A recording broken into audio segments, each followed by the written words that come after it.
25 साल पुरानी पाकिस्तानी सेना और अफगानिस्तान की सत्ता पर काबिज तालिबान की दोस्ती पिछले 10 दिनों के अंदर तबाह हो चुकी है और वो दुश्मनी में बदल चुकी है। और दुश्मनी भी ऐसी वैसी नहीं, कट्टर दुश्मनी। ऐसा इसलिए क्योंकि पिछले 10 दिनों से लगातार एक साइलेंट युद्ध चल रहा है अफगान पाकिस्तान सीमा पर। यकीन मानिए इसके बारे में आपको कोई नहीं बता रहा, लेकिन मैं आपको विस्तार से पूरी स्टोरी बताता हूं कि पिछले 10 दिनों में आखिरकार हुआ क्या है दोनों के बीच में। दरअसल इसकी शुरुआत अब से 11 दिन पहले हुई थी, जब पाकिस्तान की सेना ने मौलाना सामी उल हक के बेटे हामिद उल हक की हत्या कर दी। और आपको बता दूं, ये मौलाना सामी उल हक कोई छोटा मोटा आदमी नहीं है, ये तालिबान का पितामह कहा जाता है। यानी कि इस आदमी ने न सिर्फ तालिबान की नींव रखी, बल्कि तालिबान को पैसा, तालिबान को हथियार और तमाम तरह के सपोर्ट दिलवाने में पिछले 30-40 सालों में अहम रोल भी अदा किया। इसी वजह से इसकी काफी इज्जत है और इसे अपना पितामह मानता है तालिबान। और इसके बेटे की जिस तरीके से पाकिस्तानी सेना ने हत्या करी, उसे देखकर तालिबान गुस्से से लिटरली भन्ना गया।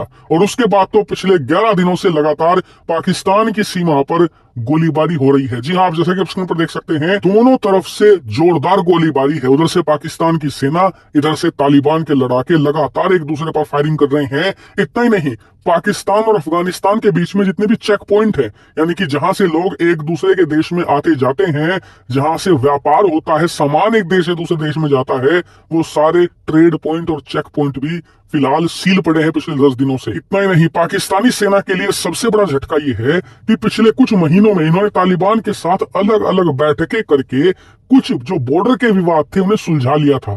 जो लोग नहीं जानते, अफगानिस्तान और पाकिस्तान के बीच में जो सीमा है, इसमें आप देखिए, इसे डूरंड लाइन कहा जाता है। लेकिन तालिबान का मानना है कि ये डूरंड लाइन असली नहीं है। इसके जरिए पाकिस्तान ने हमारी बहुत सारी जमीनें कब्जा रखी है, इसलिए वो डूरंड लाइन को असल में दोनों देशों की सीमा नहीं मानते। लेकिन पिछले कुछ समय में दोनों के बीच में कुछ पॉइंट पर सहमति बनी, और जिन पॉइंट पर सहमति बनी वहां पर बाड़ बंदी करनी शुरू कर दी पाकिस्तानी सेना ने, कटीले तार लगाने शुरू कर दिए, एक तरीके से बॉर्डर को सील करना शुरू कर दिया।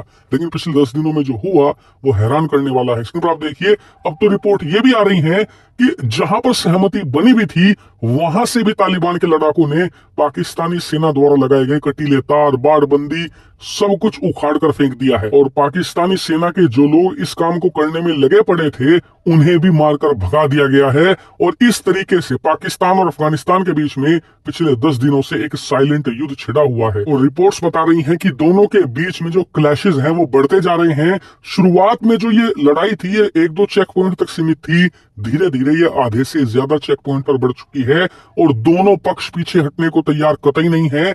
ईंट का जवाब पत्थर से दे रहे हैं इस समय तालिबान के लड़ाके। वहीं कुछ रिपोर्ट्स में तो ये भी सामने आ रहा है कि तालिबान एक लंबी लड़ाई लड़ने से भी पीछे हटने को तैयार नहीं है।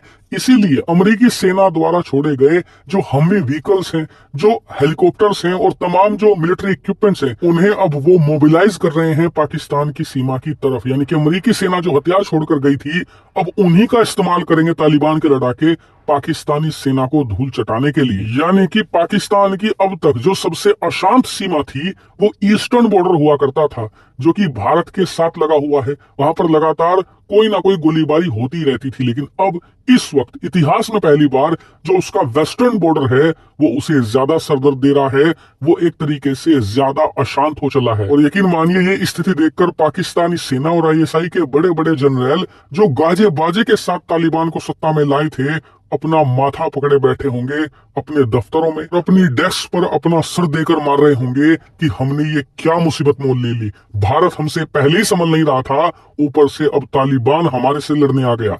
और आपको बता दूं, ये लड़ाई खत्म नहीं होगी। आने वाले समय में कोई ना कोई बड़ी घटना जरूर होगी जो कि युद्ध का रूप लेगी निश्चित तौर पर। इसीलिए चैनल को सब्सक्राइब करके रखना, क्योंकि जब भी कोई बड़ी खबर आएगी, पूरे डिटेल, विस्तार और एनालिसिस के साथ आपको यही देखने को मिलेगी।